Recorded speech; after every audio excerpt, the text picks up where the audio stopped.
Blog Talk Radio.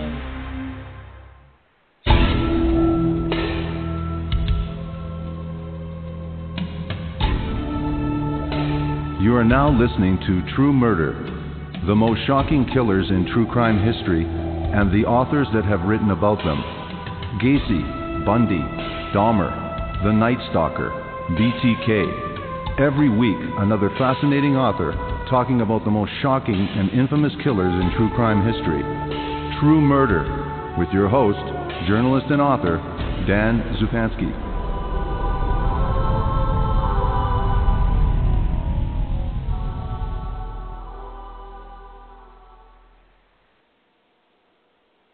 Good evening, this is your host, Dan Zupansky, for the program True Murder, the most shocking killers in true crime history, and the authors that have written about them.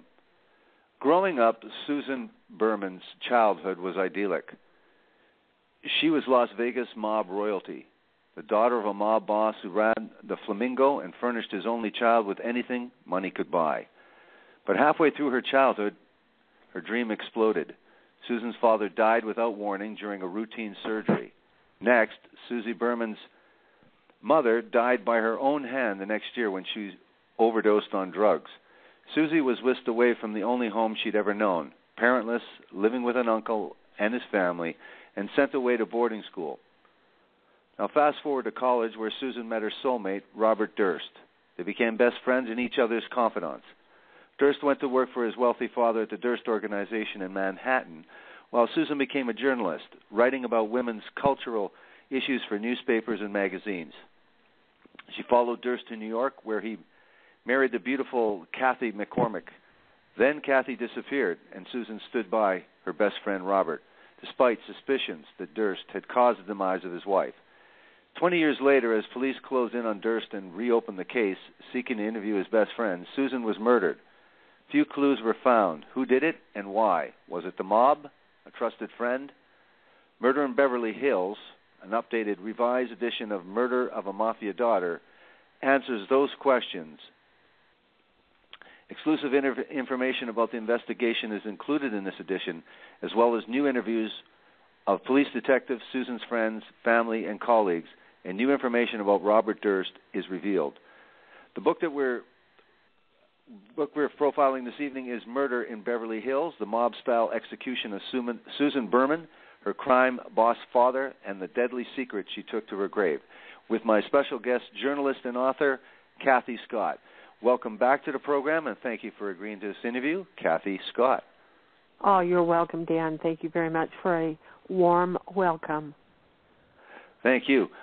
This is a great update of an already previously great book, so let's dive right into this. For those of us that don't know who Susan Berman is, and Davy Berman, and the whole connection with what Susan Berman later, you claim in the book that she called it the Royal Family of Las Vegas, Frank Costello, yeah. Bugsy Siegel, Davy Berman, and Las Vegas when it was 16,000 people. So tell us a little bit about who Susan Berman was, first by telling us who her father was and giving us a little bit of a historical background at that time. Called him a casino hotel or hotel casino pioneer. So tell us a little bit about Davy Berman, and before we talk about Susan Berman and her life growing up.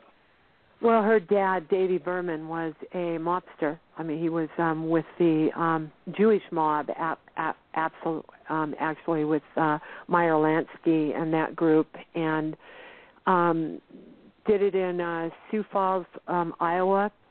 A lot of rackets there. Then he went to Cincinnati, and from there he, and then some. He was working in casinos, doing what I don't know what. In Minnesota, met Susan's mother, Gladys, whose real name was Betty, but her stage name, she was a dancer, and her stage name was Gladys, and he whisked her and their newborn baby. He married her and whisked her to Vegas. They came by train, and that was in the 40s, and Susan grew up as basically mob royalty. And it was spoiled little girl and happy and her dad took her to work a lot, and she had the run of the casino, and all the casino workers, to please Davy, her dad, they would give her anything she wanted, and she'd get a hotel room and watch TV and order, room service and everything else. She swam a lot. Her mom in the swimming pool used to go out there with her with some of the other mothers, and then her father died when she was 12 years old during surgery, and it was a polyp or something in his intestines, and they sent her away to boarding school. Her mother had nervous breakdowns off and on, and she was sort of absent that last year. She was in L.A. and in a assisted living or whatever they used to do back then, and for nervous breakdowns or whatever they called them. And then Susan was there part of the time, but going to boarding school. And then her mother died. Susan was convinced that she was murdered. And her cousin, Susan's cousin, her mother's first cousin, is absolutely convinced, and he worked for Davy Berman at the time. And she died, and Susan was, sent away to boarding school, a different boarding school, and then to Idaho to live with her uncle. And nobody ever talked about her dad or anything, and that's from her cousin who lived with her, and no one, it was like it never happened, that part of her life, and all of a sudden she was planted elsewhere, and she never got over it. It was almost like her feet were firmly planted in Las Vegas, but she went on to college and all of that. So that's who she was. And her dad took over the Flamingo. He was working there as a he was part owner. Bugsy Siegel was murdered, and Davy Berman took over 15 minutes after Bugsy was murdered and ran the Flamingo until he died. Yes, and that was a long version. You write in the book, though, that she had this idyllic life, but you state almost matter-of-factly that the mother was receiving shock treatments 3 times a week. So her mother was really not so involved with her upbringing. She adored her father. And adored like you say, yeah. But she really didn't know. No, go ahead. No, go ahead. Sorry.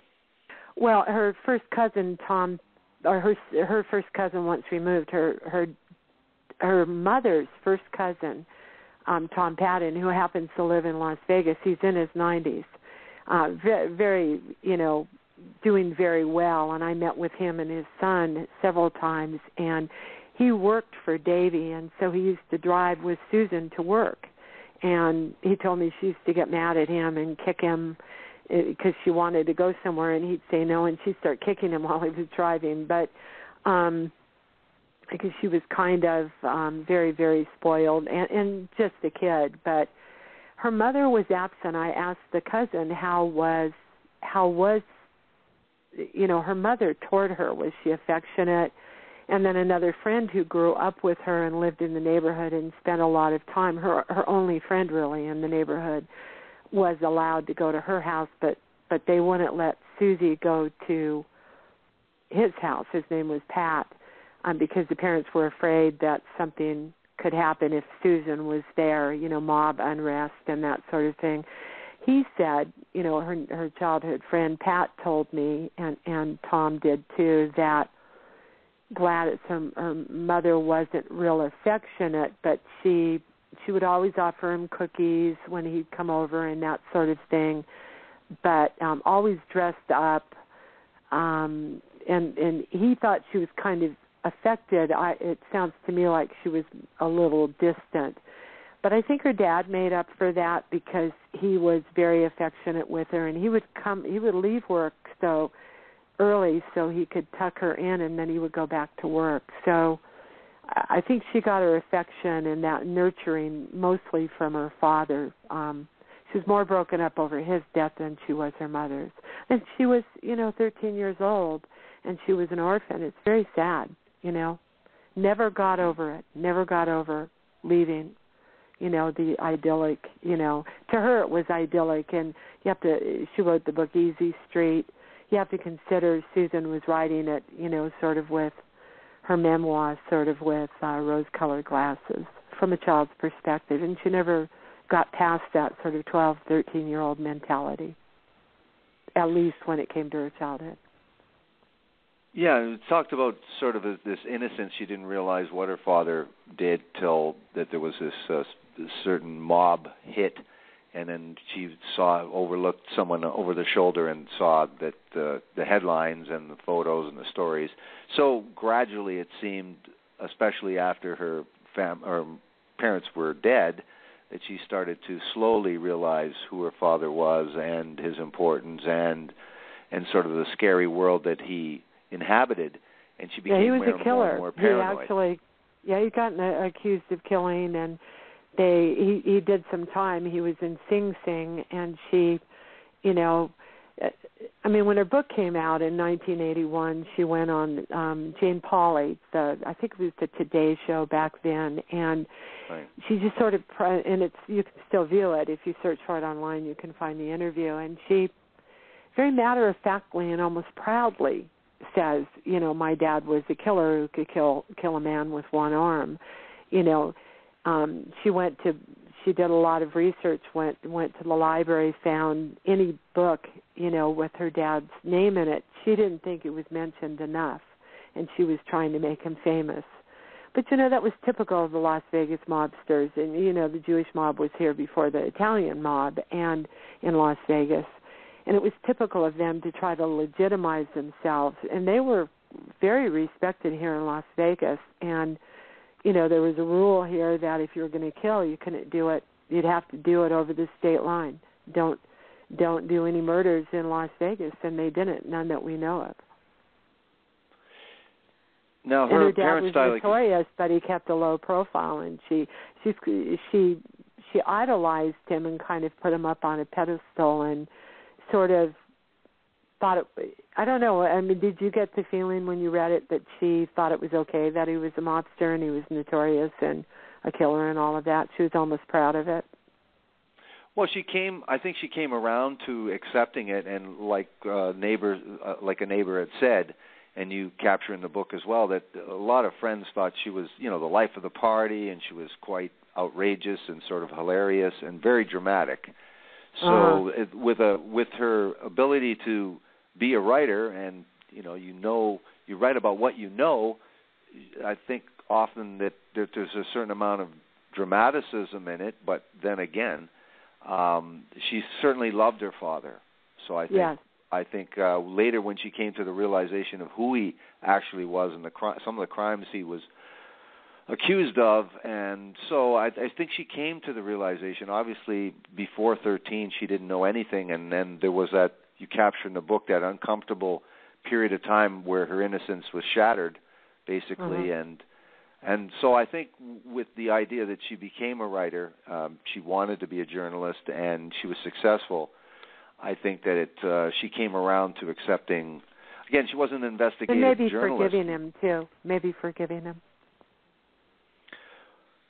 Yeah, I would think that that her missing him so much, missing that life that she was deprived, that she came to at least justify it under whatever pretense you want. That's the way things were. But her father did love her, and she did have what she considered a wonderful life up to that time before her father died when she was 13. So. She had Elvis Presley sing Happy Birthday. Jimmy Durante, gave her birthday presents, and, she didn't have a lot of friends, so her dad would invite all of the casino executives and their children to go, and they would have just incredible birthday parties at the casino. And,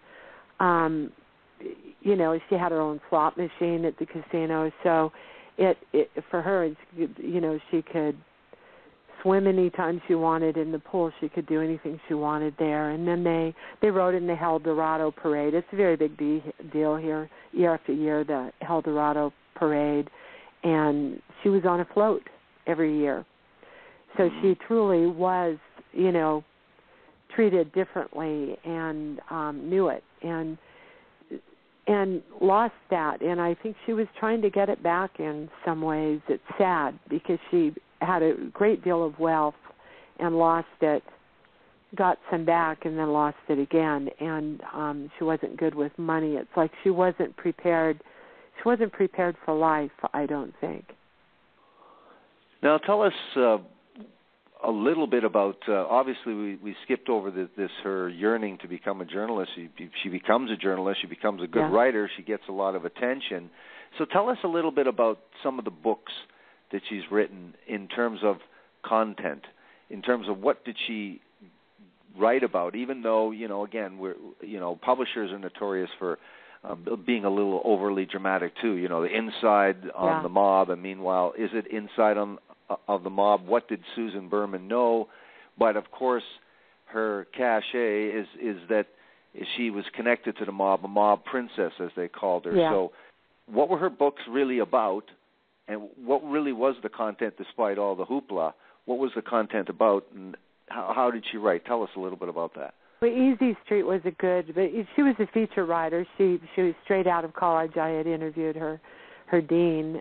He's now passed, but she went straight from college, master's degree in journalism, to the San Francisco Examiner, and she was working in the women's section, which, back then in the 60s, that's what women would do, She wasn't ambitious in that respect. Things seemed to come easy to her. School seemed to come easy. And she didn't like working at the Examiner, but she made a name for herself there because she wrote an article in a weekly newspaper that was actually owned by Francis Ford Coppola, and it was how to get laid in San Francisco. And that just became, it just went off the top and became viral, as viral will be back there. And she was the talk of the town. And she decided then to move to New York. And after she moved to New York, she landed a book deal with Dial Press for Easy Street. And it was her life and her parents. And it is an excellent read. And there was a movie deal, and she got something like $385,000 or something, which was a lot of money back then for a movie deal. But she insisted on writing the screenplay. She was difficult to work with sometimes. Right. And she insisted on doing the screenplay, and they said no, and the deal got killed, and she didn't have to return that money. So she hung out with all these paparazzi types, Lorraine Newman from Saturday Night Live, and a bunch of writers, including Robert Durst, who she met at UCLA. He's the son of a big real estate mogul in New York, and he was her best friend, and she followed him out there. So his friends became her friends. So she hung out with rich people, lived on Beekman Place, which is real Tony, and then she had gone after college. In between college and high school for a summer. Her uncle sent her with, mob money, because he was given a stipend for Susan quite a bit. She went to Israel for a summer, and she came back, and after she wrote Easy Street, she wrote 2 novels, and one was Driver, Give a Soldier a Ride, and it was a love story in Israel, based in Israel, and she kind of got back to her roots and Judaism. Her dad was from Russia, Minsk, Russia, I believe. Her grandfather was a rabbi in Russia, and so she kind of was going back to her Russian roots. Her dad didn't take her to the synagogue very often, but he did take her in Las Vegas. And up until she died, she was going to the synagogue in Hollywood. So she wrote that book, and then there was another novel. I forget the name. It didn't do very well. Easy Street did very, very well. It's been long, long out of print. Someone should put it back in print. And then the high note, she had lows, and then a high note is she wrote Lady Las Vegas to company. It was released at the time that an A&E special 3-part A&E special was released. The best piece that's ever been done on Las Vegas.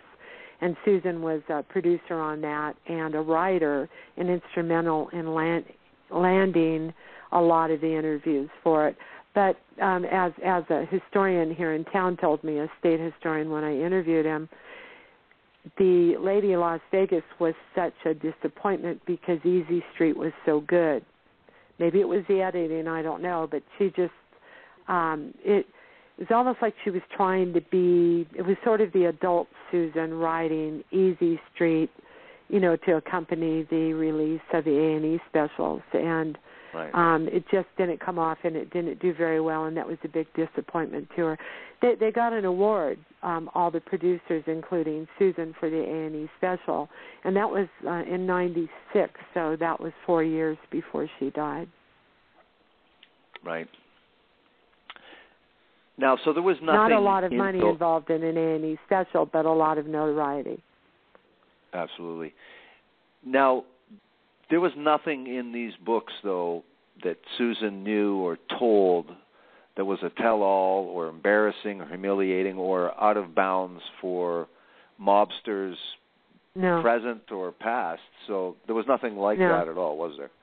No, in fact, the cops, when she died in her Beverly Hills home, it was just very sparsely furnished, and the cops walked in, and it was the first mistake and many that they made in the murder case. But this is the LAPD.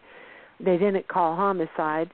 It was Christmas Eve morning, early afternoon, and they were greeted as they opened the door and went into the house. And she was in a side room with a poster, a wanted poster of her dad, wanted for murder, that she probably had on above her fireplace.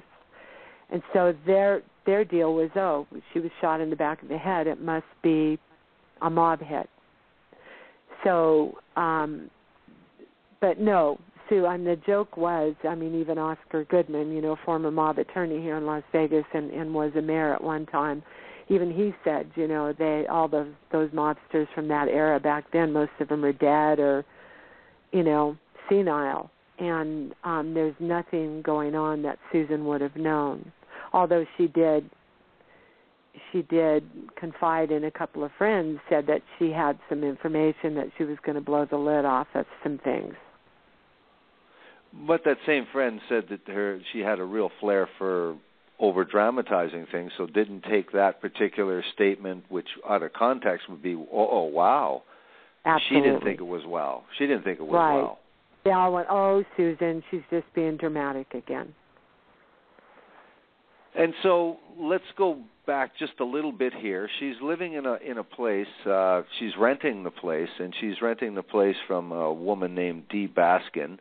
And despite her appetite for opulence and wealth and the good life, this place is not the greatest place among the affluent surrounding her, is it? And tell us. Well, no, it's a nice neighborhood. I went there, but she was Susan was down on her luck. She had a Showtime series that was being accepted by about women, the wives and the mothers and of the casino owners and the women of Las Vegas, and because of who her dad was, she had entree to all of those people and access.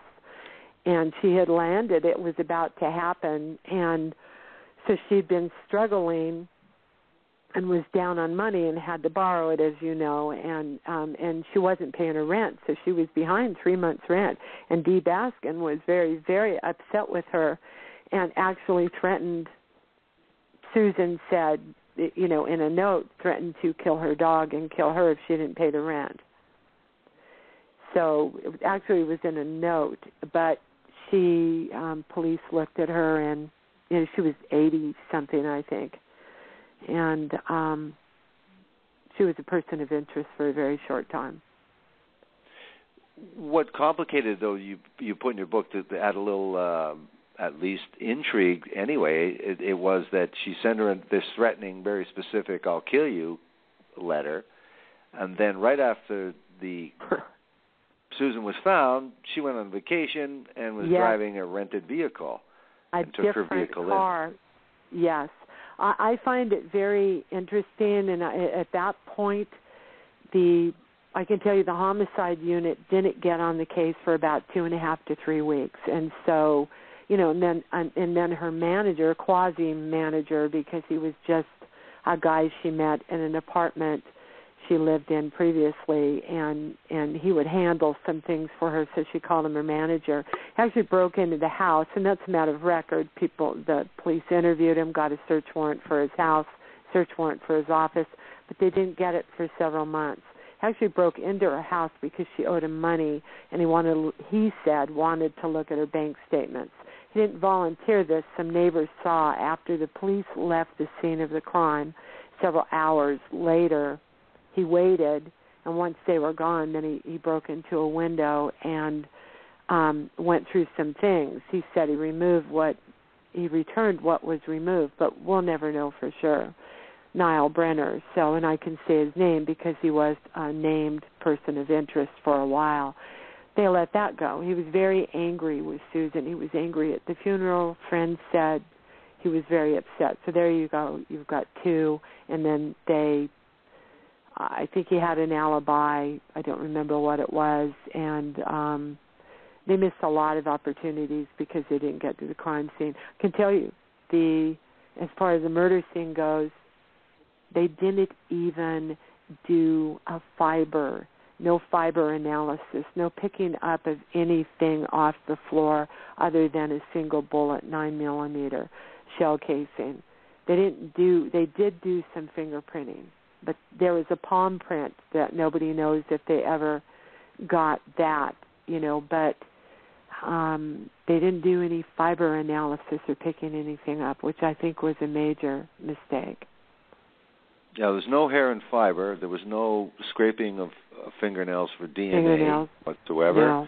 You said there was no rape kit, but then again, I don't know. I would just question that if there was no evidence indicating warranting that's not so unusual. Well, her but body was moved and her legs were apart. She was wearing sweats, but her body was turned over. She died.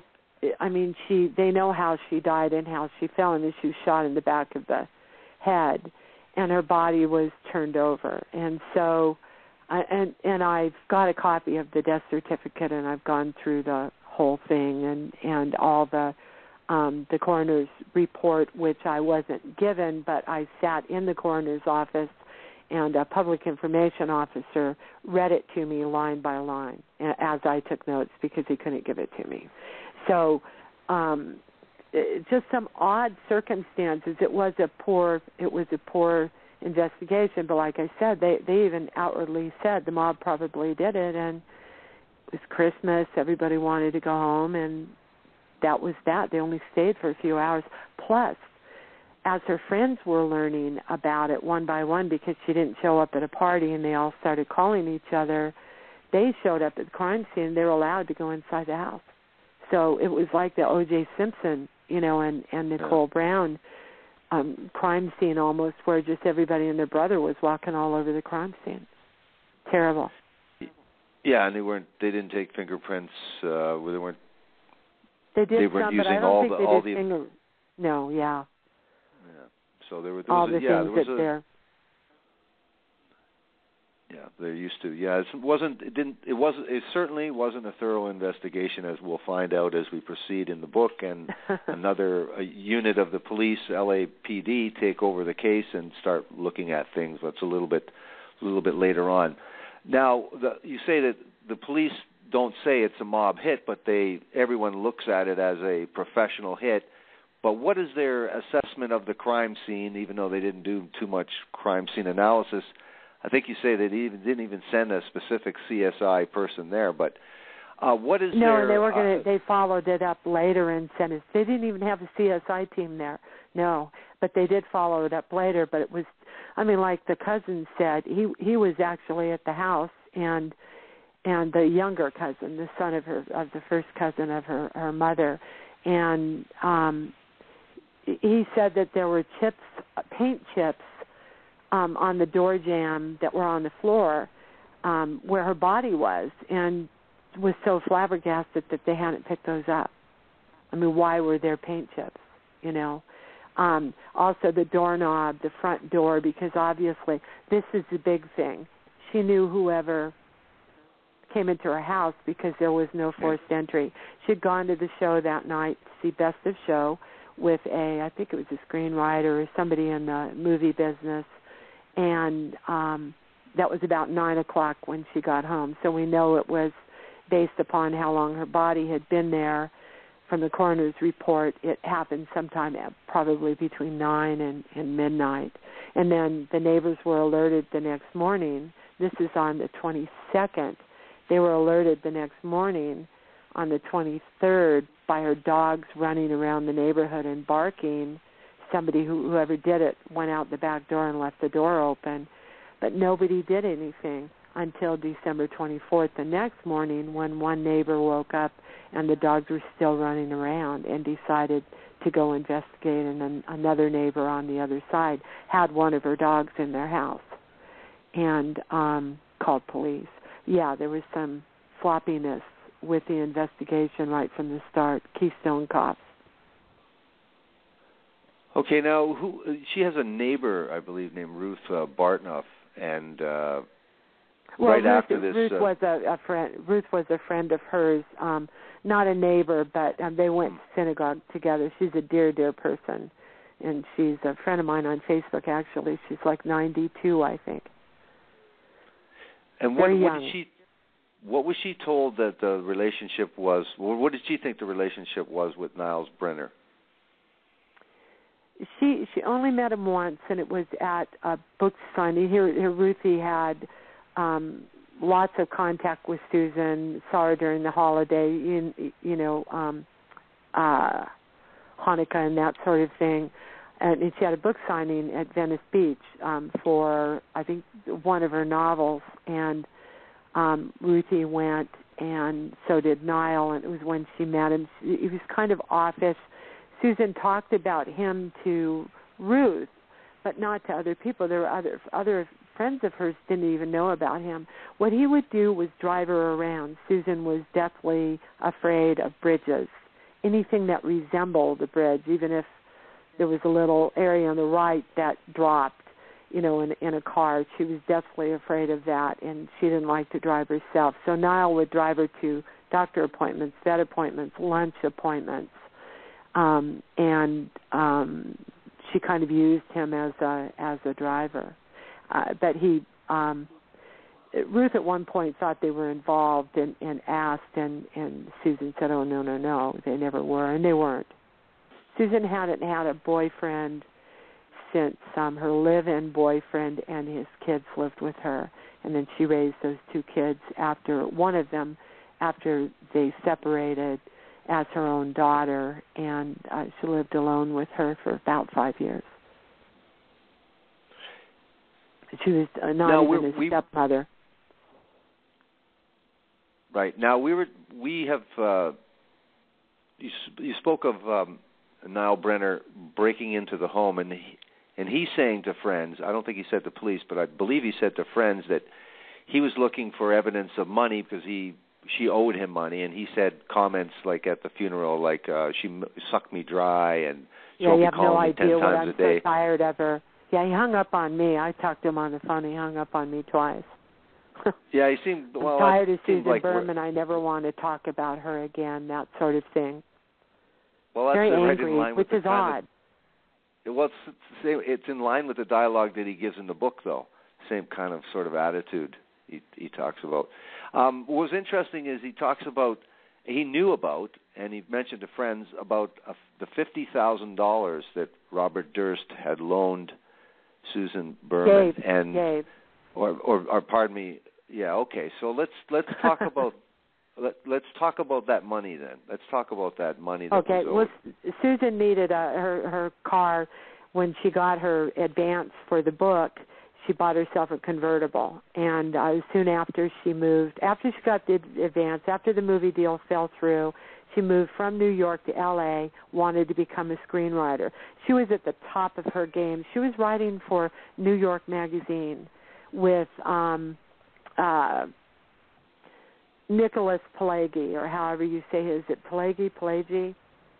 She was one of the writers with him at New York Magazine, and right. Top of her game. And she bought a place on Beekman Place. She bought a condo, but she up and moved, wanted to become a screenwriter in Hollywood. Then it was downhill after that. And she took the money she had, plus she had some trust fund money over a period of years. She was given $5.4 million or something. That's from one of her cousins who lived with her, stayed in touch with her, and was very good friends. That's Dave Berman, her Uncle Chickie's son, and she actually moved in with them and was there during holidays. And when school wasn't in, she would be at their house. That's where she lived. And he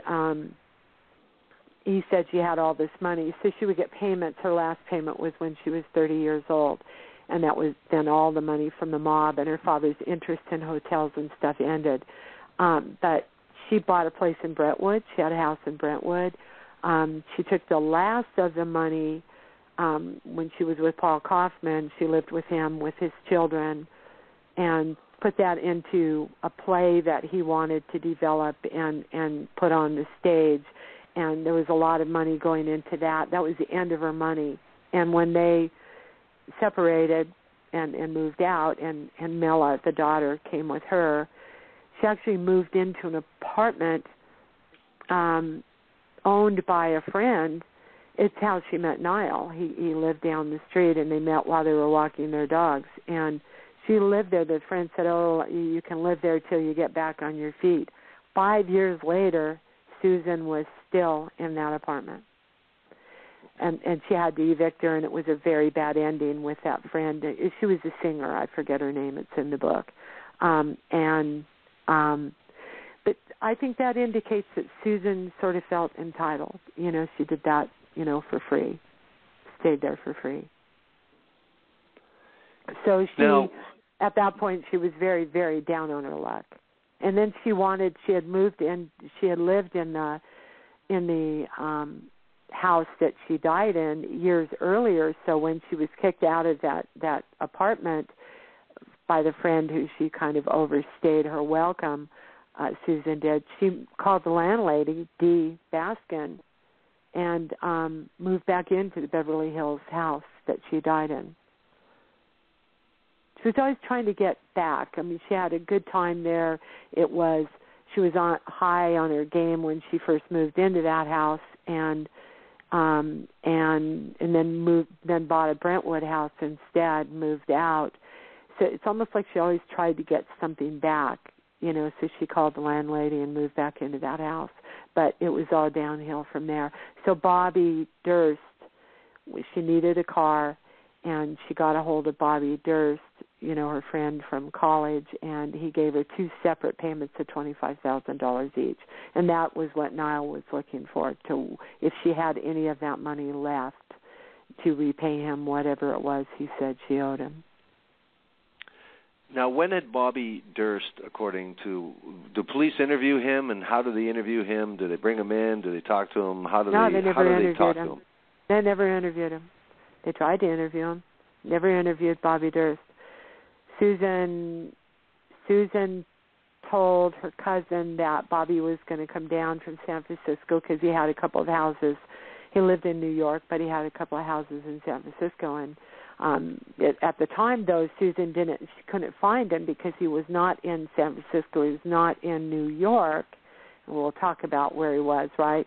But she couldn't find him, so she contacted the Durst organization to get a hold of him, and he immediately sent her a check, said this is not a loan, this is a gift. And she went and bought a car, went to court. Her landlady took her to court, but she worked out a deal. She was going to have to move. This was November or so. She was killed in December. She was going to be able to live there until March, and the court allowed her to do that because she paid back rent. She had to pay up, so the money Bobby gave her was to pay back rent and pay the next 3 months and when she was going to have to move. And this was just a gift? Gift. And some say it was a gift because when Durst's wife disappeared, Susan was his spokesperson, and everybody said she knew more about the disappearance of Durst's wife, Cathy Durst, than she led people to believe. And so the police in New York wanted to re-interview Susan and about the Durst case, because the Cathy Durst case, because they reopened the investigation, and some say it spooked Bobby, and that he was giving her the money to kind of pay her off for her silence. And they didn't get the interviewer, but they very publicly announced it in the New York Magazine that they were reopening it and looking to interview Susan and had been in contact with her. And a couple of weeks later, she was dead. Well, that's very interesting. And the thing is that... it's called circumstantial evidence. But the thing is, according to friends, Susan spoke about Durst and his culpability in that disappearance, didn't he? Yes. To more than one friend. She was starting to talk about it, that there was more to it, in that some say that she was going to blow the lid off of something. She was upset with Bobby Durst because he had married someone, and the family of Cathy Durst had her pronounced dead years later. I mean, she died. She's missing since '81, but she was declared dead. No body, no nothing, not heard from since. So that freed up Bobby Durst to get married, and he married this woman he'd known for years and years. He wasn't calling her and talking to her anymore. She was no longer his confidant. And some say that she was very disappointed in that and was upset with him and was talking about this information she knew about the disappearance of Cathy Durst, which he's never been charged with murder, but he's certainly been a suspect in her disappearance. Now, with police, they really have these three suspects. Like you write in the book, they really don't investigate. Well, okay, persons of interest. Yeah, because they say they have no viable suspect, but they really don't do much of an investigation. Given all of the information, you really do have three people of interest that could possibly have done it, because none of those three persons. I mean, Dee, to me, they never interviewed her again. They talked to her on the phone, and I don't know if her age had something to do with it, but the landlady who actually wrote she was going to kill her, and then there was that cadaver note that whoever killed her. Well, whoever killed her. Whoever killed her, because it was postmarked before her body was found, because her body wasn't found for 2 days. So it was postmarked on the next day, which was a Saturday. It was postmarked on the Saturday, the day before her body was found, that there's a cadaver at so-and-so address, her address, and it was mailed to the Beverly Hills Police. Spelled incorrectly, Department. Beverly. Yeah, Beverly, and so that, but LAPD, I don't know what the border is, but that stretch of, even though it's within the Beverly Hills city, and they do have a PD, LAPD had the jurisdiction of that canyon, Benedict Canyon, and so it was an LAPD case, not Beverly Hills. So it was mailed to police, and it was handed over to homicide, and this cadaver, there's a cadaver all in capital letters, and they even wanted to check typewriters at Niall Brenner's house to see, or printers to see, what matched, and handwriting. They wanted it was handwritten as well, and they wanted handwriting samples from Robert Durst, which his attorney refused him to do. So they got Niall's handwriting from the guest book at the funeral, and they were hoping Durst would go, and they were going to get his handwriting as well. Because Niall was acting oddly, they were looking at him at the same time, but Durst was an immediate suspect, because he didn't go to there were 3 memorials, funeral, 2 memorials, and one was at the Writers Guild where she was a member. One was the service at the mausoleum where her body is in the mausoleum and the place, and then there was the funeral at the synagogue. He didn't go to any of them, but he offered to pay for them. And one of her cousins declined and didn't let him do it. So odd stuff. Now, you were talking about jurisdiction, and initially yes, they would have taken this to robbery homicide, and so a little bit robbery homicide had to pick up the pieces afterward, yeah. Right. So what did they do? What did they attempt to do, and what are the things that they do that the other people didn't do in terms of investigation? They sent a CSI team out to the house, which had just been walked over. I mean, some friends cleaned the floor. They'd already cleaned the floor where her blood was. There was, I guess, black fingerprint powder all over because that's how they used to do it then, instead of like the tape and stuff they do now, and dust the way they do differently. And they interviewed Niall. It took them a while to get him. They interviewed him at length. Got a search warrant, and in order to get a search warrant, you've got to have some probable cause. Durst, they went through his attorney in Texas, and Dick DeGuerin, who's a very nice man. I know him from a trial here in Las Vegas, and I had easy access to him, and he told me Bobby had an alibi. But he didn't give them access to Bobby. You know, Bobby was going to call him. He was going to. Well, they did talk to him. They called him from the service and said, "Where are you?" And he said, "I'm not coming." So they talked to him, but they didn't interview him. So my question is, and the alibi was that, and I would talk to Dick DeGuerin on the phone. It was almost like a Nancy Grace bombshell. He said Bobby has an alibi. He was in the air on a plane from San Francisco to New York when Susan was killed. No. He was actually, and I said, what day? And he said, Sunday morning. I said, oh, no, that wasn't the day she was killed. That was the day her body was found. Right, so that was from Friday night to Sunday morning. So he clearly placed Bobby in San Francisco area a day and a half before a murder. And as you know, I mean, San Francisco's like a 4-hour drive or so to Los Angeles and an hour flight. Less than an hour flight. You talk about alibi. One thing that we skipped over is that Susan Berman was a little more crucial than apparently telling her friends that Bobby Durst told her that he did it, but also that she said that she was his alibi. Well, what she did was his wife was a medical student, and they lived in New York, not in the city, but they had an apartment in Manhattan. So she was going to go and spend the night in Manhattan, and where she would stay for several days during the week while she went to school. But she disappeared that night from a friend's house and was never seen again. And Bobby had called all angry with Cathy for not coming home. And so she left immediately to go home and was going to catch a train to Manhattan. So Susan, everybody believes, made a phone call to the school, to the dean of the school, to call in sick. Well, who when you're in college calls in sick? And even the dean at the school said at the time it was so odd because college students don't call in sick.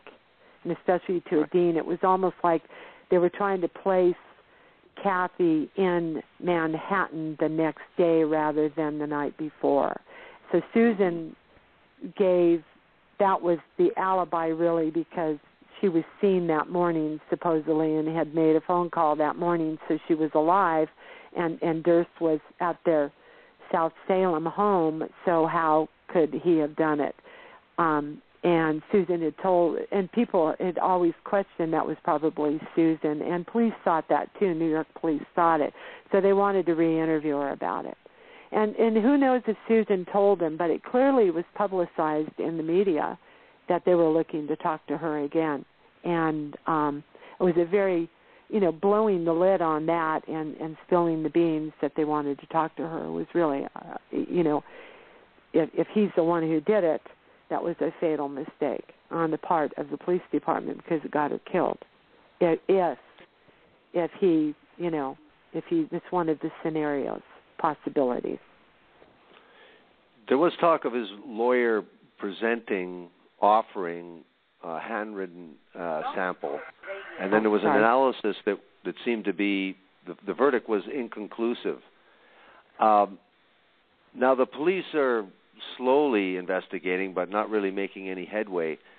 But after about 10 months after this, something happens involving Bobby Durst, and that heightens police interest in him. Tell us what happens. Yeah, Susan couldn't get a hold of him when she was looking for him to borrow money. Little did she know he was living in disguise as a mute woman, couldn't speak, in Galveston Bay in a seedy $300 apartment. And with his neighbor was a man by the name of Morris Black, and he had an argument with Morris Black, said Morris came into his apartment, started brandishing a gun, and that Bobby took it from him and shot him. And then Bobby sawed up with a chainsaw and some sort of a knife, handsaw, both chainsaw and hacksaw, I believe. Chopped him up, put him in plastic bags, and dumped his remains in Galveston Bay. And a man and his son, 12-year-old son, found the torso floating up. How horrible for that little boy. And Bobby Durst's apartment was just loaded with blood. And in the meantime, he fled. He was gone like a bat out of hell. So Susan didn't know that that's where he was when she couldn't find him.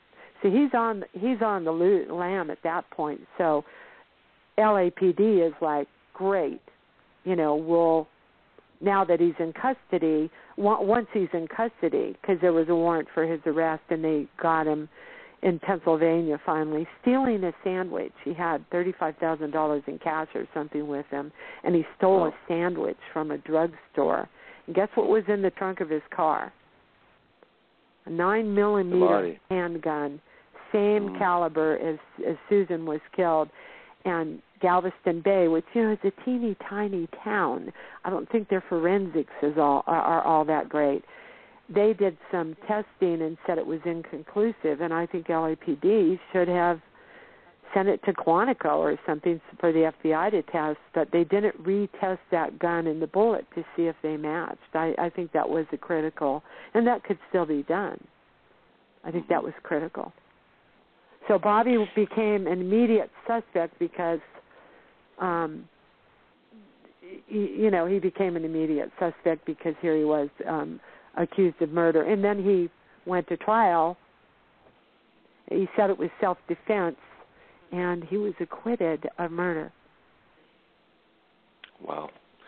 Fascinating, no? Yes. Now, in terms of him being investigated for the connection with Susan, do police make any headway at all? Well, right now, the FBI, and this is just, several months old, the FBI, because there is a woman a teenager, 18, 17-year-old girl missing in San Francisco, and so Eureka, San Francisco police, and then a former Eureka cop who went to work for the San Francisco PD got a search warrant because there was they call it Mr. Potato Head, but there was a prostitute who saw the girl get in a car with an older man driving a car that Bobby Durst had been seen in, and ID'd him in a photo lineup. That's the man I saw, and they called the drawing Mr. Potato Head.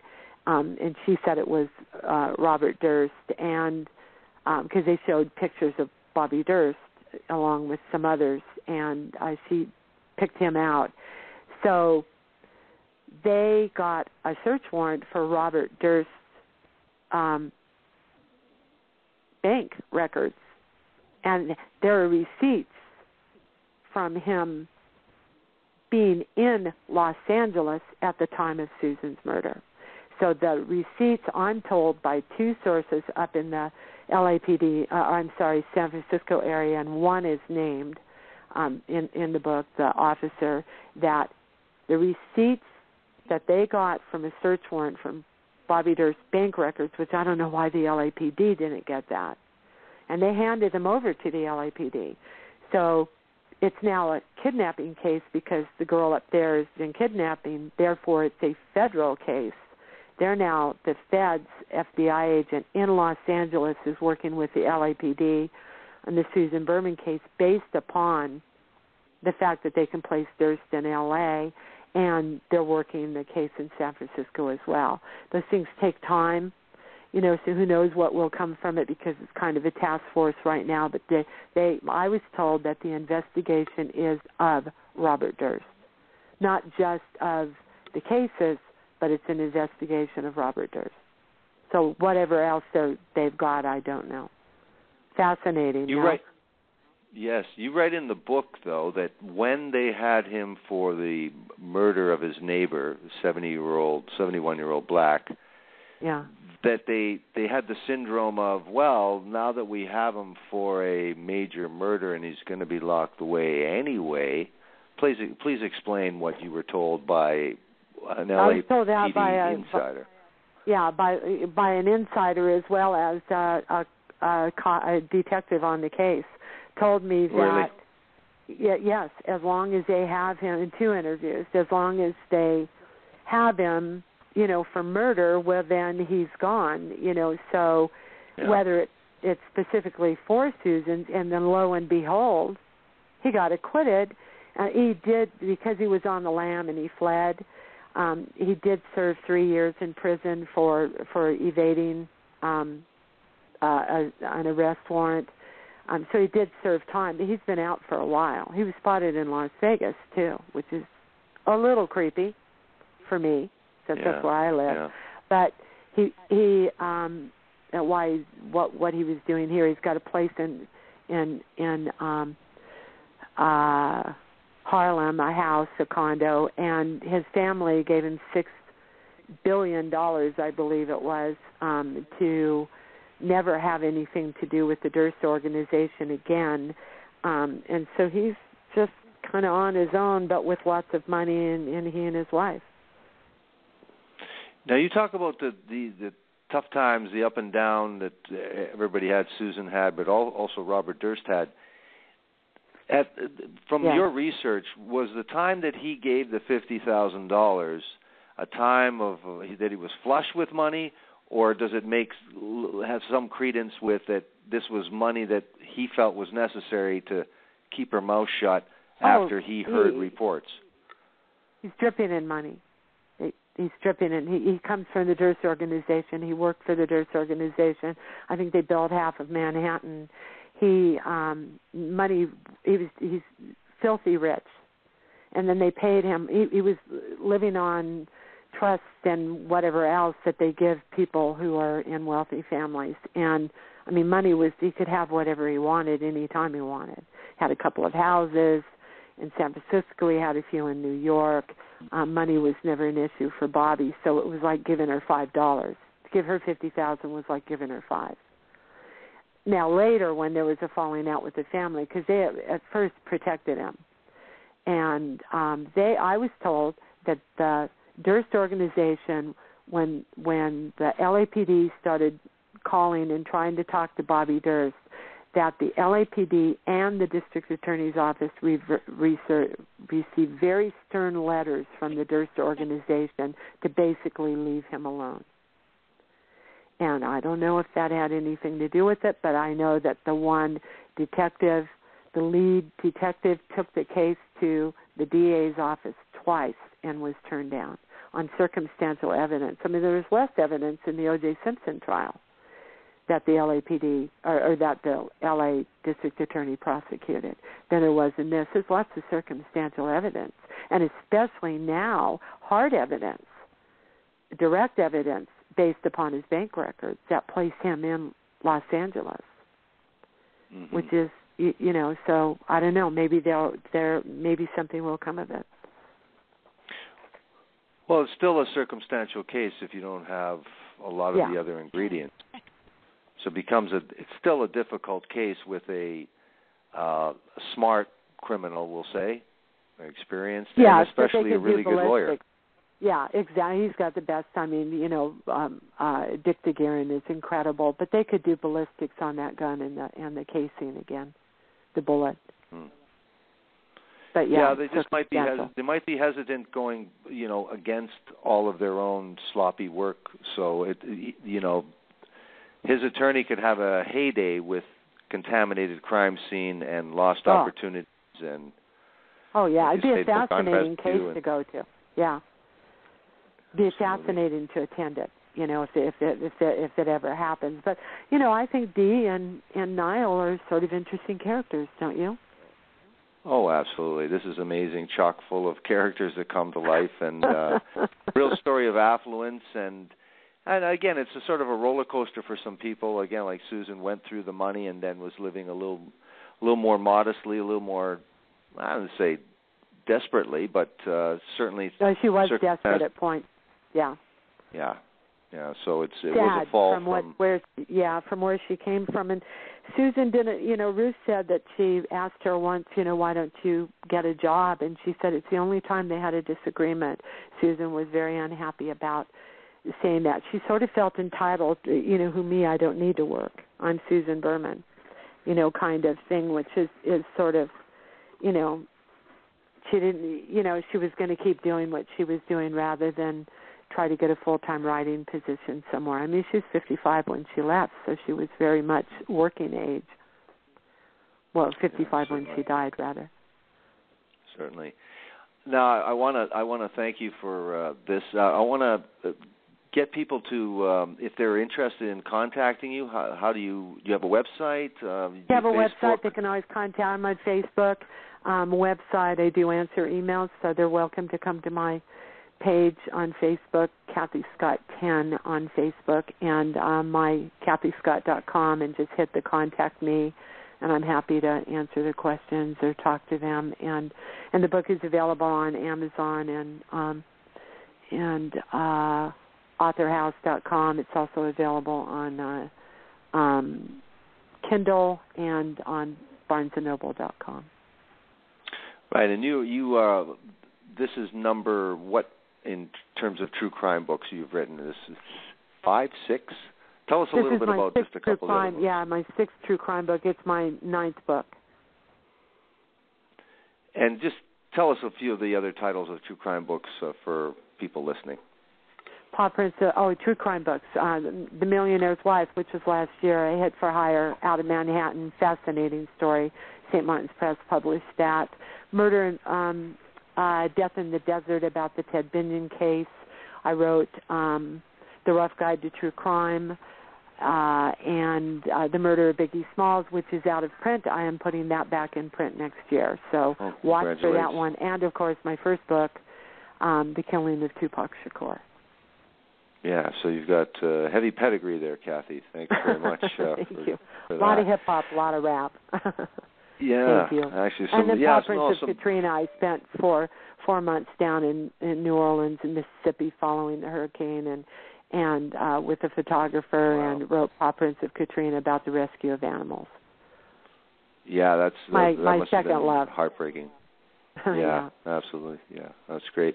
Well, I want to thank you very much, Cathy, for coming and talking about Murder in Beverly Hills, and congratulations on this new updated version. It's reads like a brand new book, and the other book was great, and this is just fabulous. So I want to thank you very much for coming on and talking about that, and hope to talk to you again. That's a wonderful endorsement. Thank you so much, Dan. I appreciate it. Well, thank you, Cathy, and hope to talk to you again real soon about another upcoming project that you have in the works, no doubt, and wish you the best on this and continued success. So I want to thank you and have a good evening. My pleasure. Bye-bye. Good night.